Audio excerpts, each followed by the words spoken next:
ఎన్నికల పరిశీలనలో భాగంగా ఇవాళ భువనగిర్ జూనియర్ కాలేజీలో జరుగుతున్నటువంటి ఎన్నికల ప్రక్రియను పరిశీలించడానికి నేను గౌరవ ఎమ్మెల్యే ఆలేరు మన భువనగిర్ ఎమ్మెల్యే కుమ్మం అనిల్ అన్న గారు పర్యవేక్షించడం జరిగింది. ఇంతకుముందుకే ఆలేరు కూడా వెళ్ళడం జరిగింది. ఇక్కడ చూసినా ఒక మంచి వాతావరణంలో ఎన్నికలు జరుగుతూ ఉన్నాయి. ప్రజలందరూ కూడా స్వచ్ఛందంగా వచ్చి ఓటు హక్కులో వినియోగించుకుంటా ఉన్నారు. అయితే కొన్ని బూత్లలో కూడా కొన్ని తక్కువనే కొన్ని ఎక్కువ ఉండడం వల్ల కొంత వ్యత్యాసం కనిపిస్తుంది. ఇప్పటికి ఓటర్లు కూడా దయచేసి తరలిరండి, ఎందుకంటే మీకోసం పోలింగ్ బూత్లు వెయిట్ చేస్తూ ఉన్నాయి. అలాగే స్వచ్ఛందంగా పాల్గొంటున్నటువంటి ఓటర్ మహాశయులందరికీ ధన్యవాదాలు తెలియజేసుకుంటూ ఈ ఎన్నిక దాదాపుగా మంచి ఫలితాన్ని ఇవ్వబోతా ఉంది.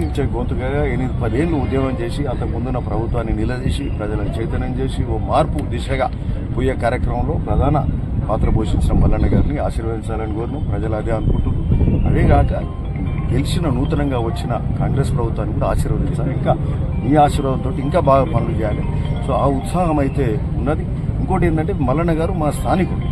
సో ఇక్కడ చదువుకుంటూ ఎస్ఎన్ఎస్ కాలేజీలో చదువుకుంటూ వారి భార్య కూడా నావత్పల్లి ఓరు భువనగిరి నియోజకవర్గం యాదాద్రి వాసులు అన్నట్టు. ఆ విధంగా మనం అందరం కూడా ఆశీర్వదించాల్సిన అవసరం ఉంది. ప్రతి ఒక్కరికి కూడా మళ్ళీ కూడా విన్నపం చేస్తున్నాం. అంతా మంచిగా ఉంది. వన్ సైడ్ గానే పోతుంది ఓటింగ్. సో ఖచ్చితంగా గెలుస్తున్నాం. కాంగ్రెస్ అభ్యర్థి తీన్మార్ మల్లన్న గారు రెండో సంఖ్య మొదటి నెంబర్ మీద ఓటేయాల్సిందిగా కోరుతాం.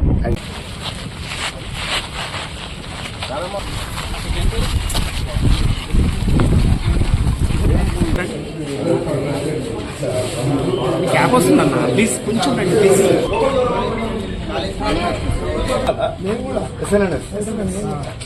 పొలిటికల్ సైన్స్ నెహ్రూ గారి గురించి చెప్తాను సార్. అక్కడ